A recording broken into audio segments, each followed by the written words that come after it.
Welcome back students to my channel learn science with रुचि।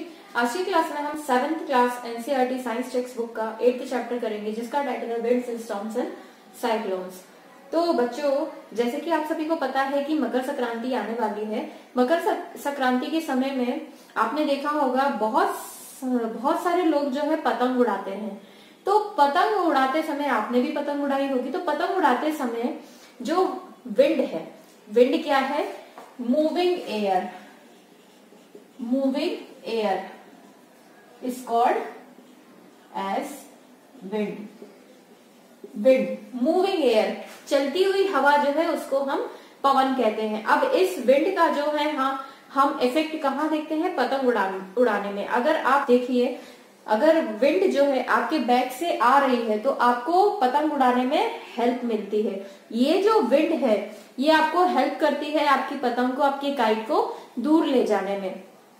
ठीक है, तो ये तो समझ में आया कि विंड में क्या है? एक प्रकार की एनर्जी है ना। मूविंग एयर में क्या है? एनर्जी है। अब यही जो एनर्जी है हम किस में यूज कर लेते हैं? विंड मिल में यूज कर लेते हैं इलेक्ट्रिसिटी जनरेट करने के लिए। हम जो है एयर में ऐसे विंड मिल सेटअप करते हैं जो कि कनेक्टेड रहती है इधर टरबाइन से, और ये जैसे जैसे टरबाइन रोटेट होता है वैसे वैसे हम इलेक्ट्रिसिटी जनरेट करते हैं, जिसको विंड मिल बोलते हैं। ठीक है, तो आगे देखते हैं बच्चों। जब ये विंड्स किसी नॉर्मल स्पीड से चलती हैं, नॉर्मल चल रही है, हल्की हल्की हवा चल रही है, हमको अच्छी लगती है। पर अगर ये विंड की स्पीड नॉर्मल से कहीं ज्यादा हो, नॉर्मल से ज्यादा बढ़ जाए, तो ये क्या करेगी? ये करेगी प्रॉब्लम्स क्रिएट, ये करेगी डिस्ट्रक्शन। कैसे करेगी? अगर मान लीजिए अगर विंड में बहुत ज्यादा पावर है, बहुत ज्यादा प्रेशर से विंड मूव कर रही है, हवा चल रही है, तो रास्ते में आने वाली जितने भी चीजें हैं ये इसको अपने साथ उड़ा के ले जाएगी। जैसे अगर आप पतंग उड़ा रहे हैं, पतंग उड़ाते समय, काइट उड़ाते समय आप देखोगे कि अगर अचानक से विंड तेज आ जाए तो आपको काइट जो है बहुत कस के पकड़नी पड़ती है, आपको फोर्स लगाना पड़ता है, नहीं तो आपकी काइट, या तो कई बार ऐसा भी हो जाता है कि आपका जो धागा है जिससे आपकी काइट बंधी हुई है, जिससे आपने उसको कंट्रोल कर रखा है, वो टूट जाता है और आपकी काइट कहीं दूर जाके गिरती है। तो इन सब का कारण क्या है? एयर में प्रेशर, और एयर जो है प्रेशर के साथ मूव कर रही है। अब ये विंड बनती कैसे है? एयर में हमेशा विंड कैसे बनेगी? अगर किसी एक रीजन पे एयर प्रेशर कम है और दूसरे रीजन पे एयर प्रेशर ज्यादा है, तो ऑटोमेटिकली जब एयर प्रेशर जहां ज्यादा है वहां से एयर मूव करना शुरू करेगी लो प्रेशर की ओर। ठीक है, इस तरीके से जो है विंड्स बनती हैं। ठीक ऐसा ही हमने चैप्टर 4 में लैंड ब्रिज और सी ब्रिज के साथ भी देखा था। क्या होता है जब एयर जो है, कूल एयर और हॉट एयर के बारे में हमने पढ़ा था। अच्छा, एक चीज आपने नोटिस की है, जब भी हम किसी चीज को जलाते हैं तो उसमें से जो स्मोक निकलती है वो हमेशा ऊपर की ओर जाती है। ऐसा क्यों होता है? जब भी मान लीजिए मैंने यहाँ पे कुछ लकड़ियां जलाई तो यहाँ से जो स्मोक है वो हमेशा ऊपर की ओर जाएगी। चाहे आप इसमें भी देख सकते हैं, आपने किसी यूटेंसिल में पानी गर्म होने को रखा तो नीचे से पानी गर्म होना शुरू हुआ और फिर ऊपर की ओर ही जाता है। ऐसा क्यों होता है? जो नीचे की जगह खाली हुई उसको भरने के लिए तुरंत जो है कोल्ड वाटर या कूल एयर उसकी जगह ले लेती है। तो अगेन ये प्रोसेस जो है चलती रहती है। हॉट एयर ऊपर जाएगी, कूल एयर नीचे जाएगी, फिर अगेन हॉट एयर ऊपर जाएगी, कूल एयर नीचे आएगी। इस तरीके से ये एक साइकिल सा बन जाता है। ठीक है, इस तरीके से ये साइकिल सा बन जाता है। अब इस साइकिल के कारण अर्थ में अगर हम देखें तो बहुत सारे जो है क्या होते हैं? रीजन्स क्रिएट होते हैं। अब एक रीजन क्रिएट हो रहा है अर्थ के पोल्स पे। ठीक है, ये तो अर्थ में ही बहुत ही बेसिक बन गई है। एक रीजन आपका क्रिएट हो रहा है अर्थ के पोल्स पे।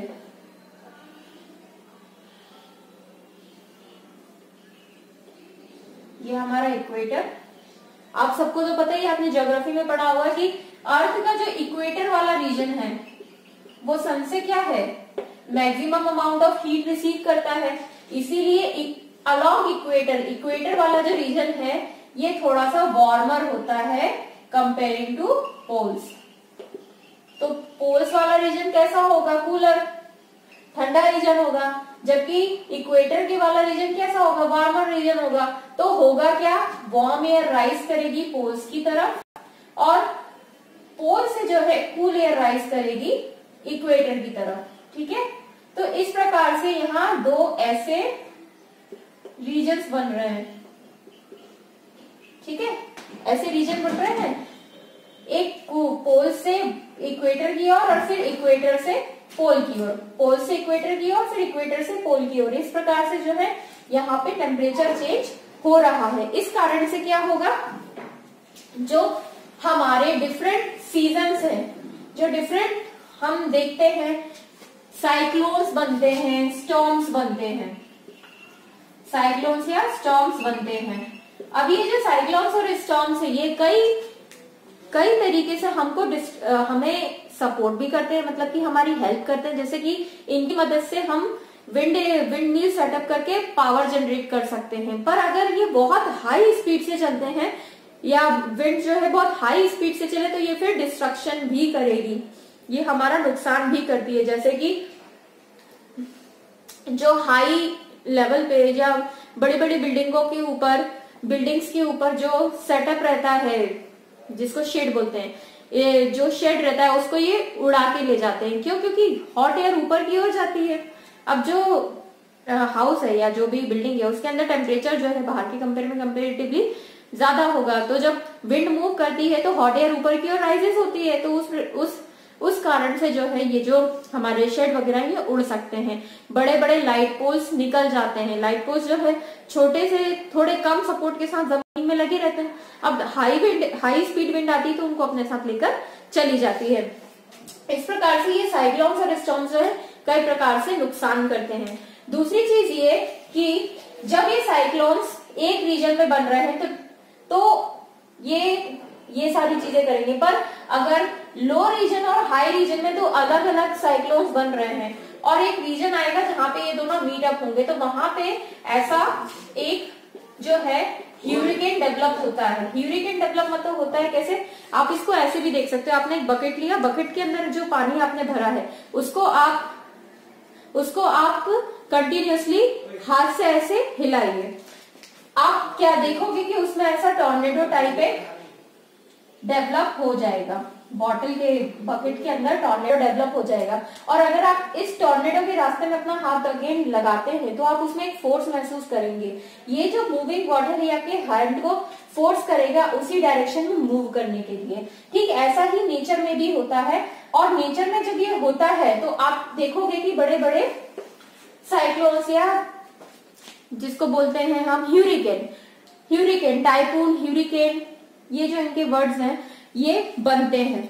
ठीक है, अब ये जो टाइफून और ह्यूरिकेन है, साइक्लोन, ह्यूरिकेन या टाइफून है, ये जो बनते हैं तो ये अपने साथ जो है बहुत सारा जो डस्ट पार्टिकल है वो लेकर आगे बढ़ते हैं। तो इस रीजन में आपको जो विजिबिलिटी है साइक्लोन के उस पार क्या है वो आप देख नहीं पाते, क्योंकि डस्ट पार्टिकल जो है पूरे बहुत ज्यादा हाई स्पीड से मूव कर रहे हैं।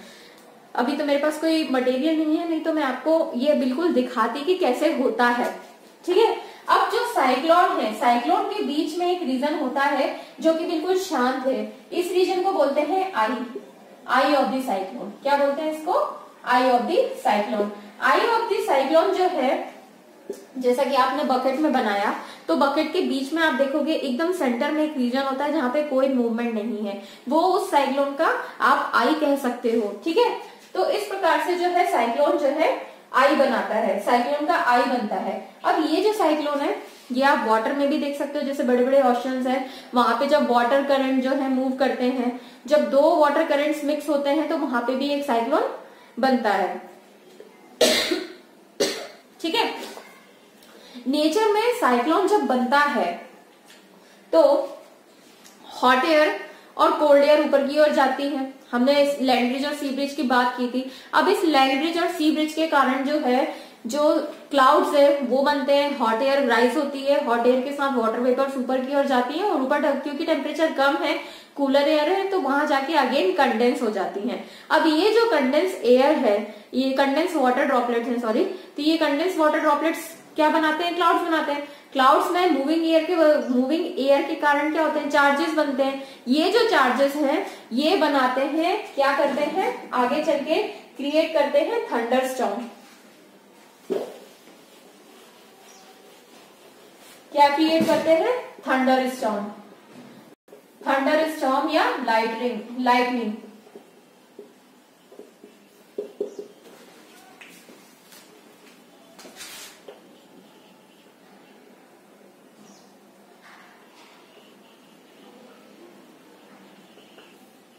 एंड लाइटनिंग, क्या करते हैं, थंडरस्टॉर्म और लाइटनिंग।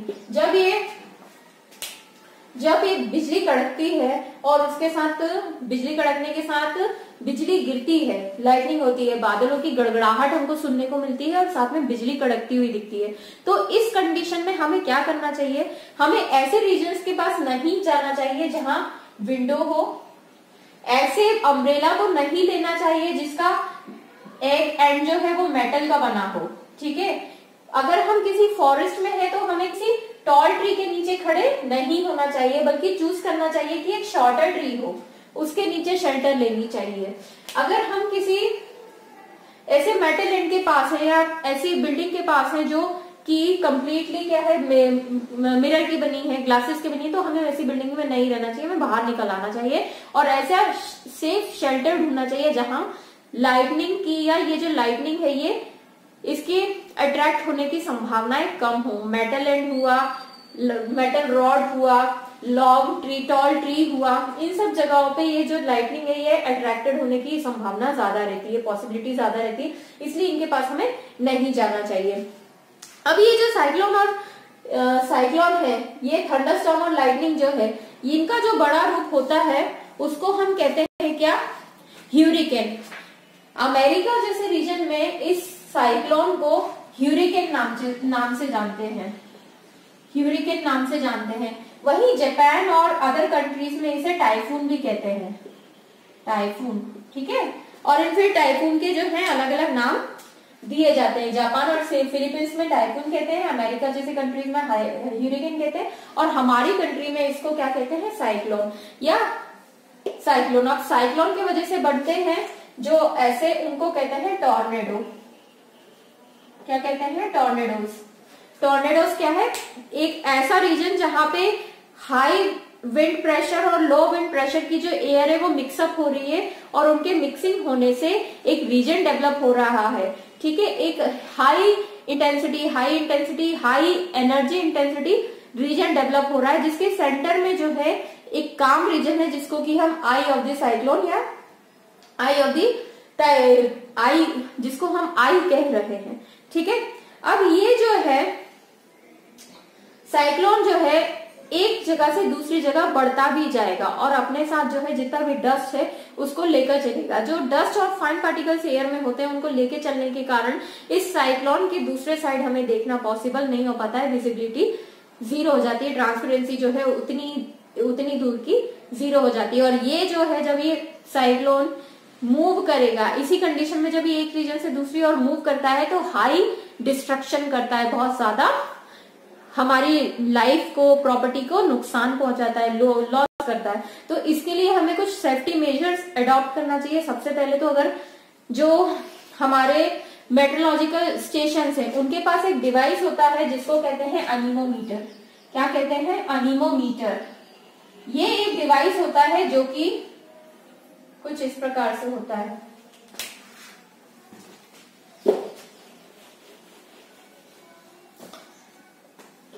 हाई बड़ी जो टॉल बिल्डिंग्स है उनके ऊपर जो है ऐसे एक पोल सेटअप किया जाता है और इस पोल पे फिर ये 4 एंड्स वाले नॉर्थ, साउथ, ईस्ट, वेस्ट ऐसे पोल लगा रहता है जिसमें कि ये डिवाइस लगा रहता है। और इस सारे डिवाइसेस के एंड पे आप देखोगे कि एक बड़ा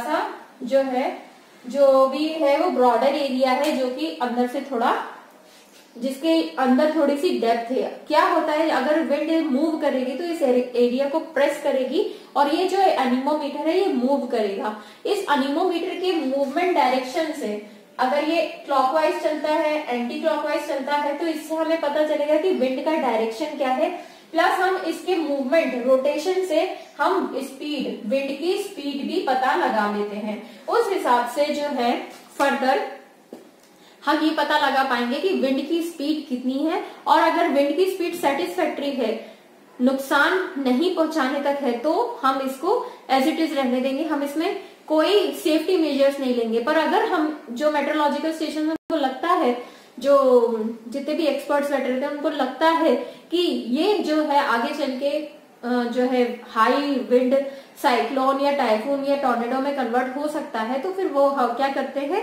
रेडियो पे वार्निंग देते हैं, कि चेतावनी देते हैं कि आप अगर घर से बाहर निकल रहे हैं तो सेफ्टी मेजर्स लेकर निकलिए, नहीं तो आज साइक्लोन आने की, आज अंधुड़ा आने की भारी संभावना है, भारी वर्षा होने की संभावना है। ठीक है, इस प्रकार से जो है सेफ्टी मेजर्स दिए जाते हैं, रैपिड कम्युनिकेशन किया जाता है, ठीक है, मेट्रोलॉजिकल स्टेशंस के द्वारा।